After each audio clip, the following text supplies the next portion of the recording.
with all of that said,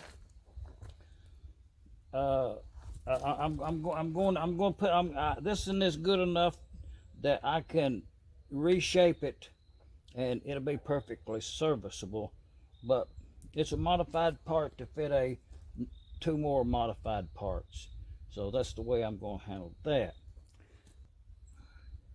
The collar is another story, being that, and you can see the brace, so the ends of those has been broken off, indicating that the engine may have been really rusty in its prior life, because you can look at the places it's really deep rust, as this part is. But this part has to float onto the hub of the flywheel, and it's been broken, and then they brazed it completely around, and it looks like a good job. Not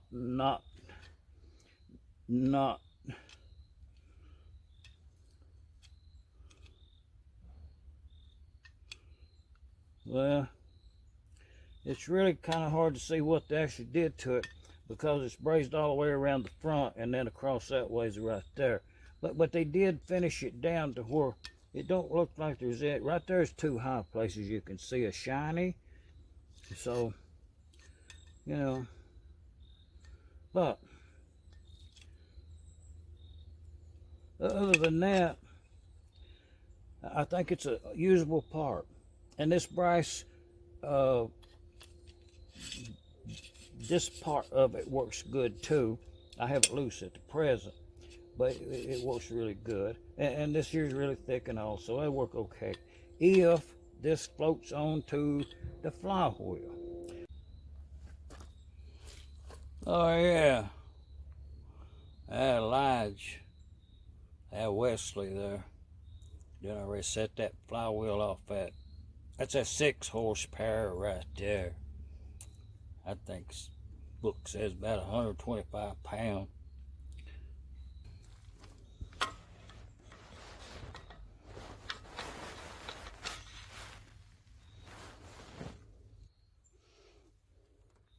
And that's where that part would be, onto that flywheel. So it has to rotate at all time, like that, freely. At the same, and you see it kind of binded up a little bit then, but it's not been cleaned up at all by me. And this part has, to the point that the keyway on both corners is broken, to the point that it's about, I'm going to say, 1.25 inches that way down that way on both sides. And so when you put your gib key in there, it just makes that wider. You can weld it, but I'm not in favor of welded flywheels. And I did have another one. I think out loud that I got that flywheel I got over here cleaned up to use on this engine. I believe I got that engine up there at that Doug Thornhill, passed away, auction sale in Ohio, I believe where that's at. But they was 6 horsepower flywheel, odd one, and some 6 horsepower parts at that sale. So, having the option to replace that flywheel with one that don't have any cracks, and after taking this engine apart, being educated, knowing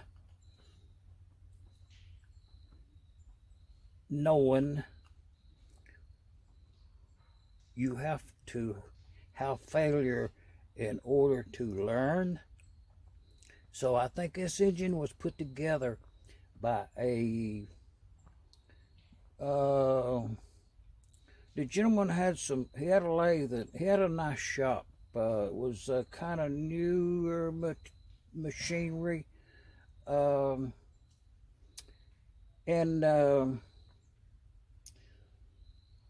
anyways, not to ponder that. The reason why did this flywheel crack in that area? So we'll get it on a workbench, talk about that. I think I got that flywheel over here at that Doug Thornhill auction up there in Ohio. Some years back, there's a video in the flywheel in the playlist. I'm just saying.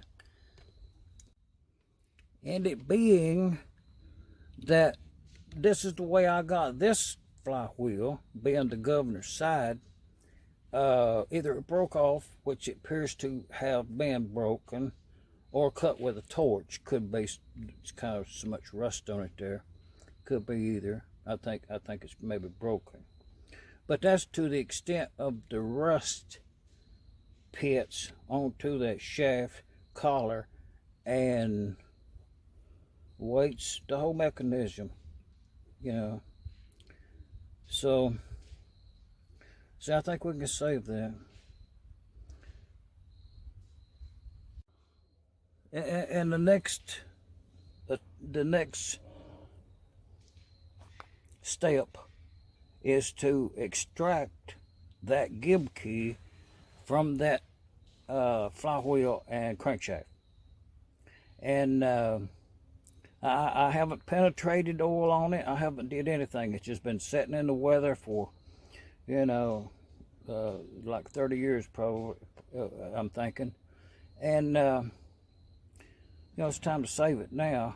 But I need that key to give me a reference as to what the factory key would have looked like. The taper part of it. Because if you just buy a gib key off the shelf, that gib key ain't ready to use. I'll leave a comment and we talk about that tomorrow. I'm here in Middle Tennessee.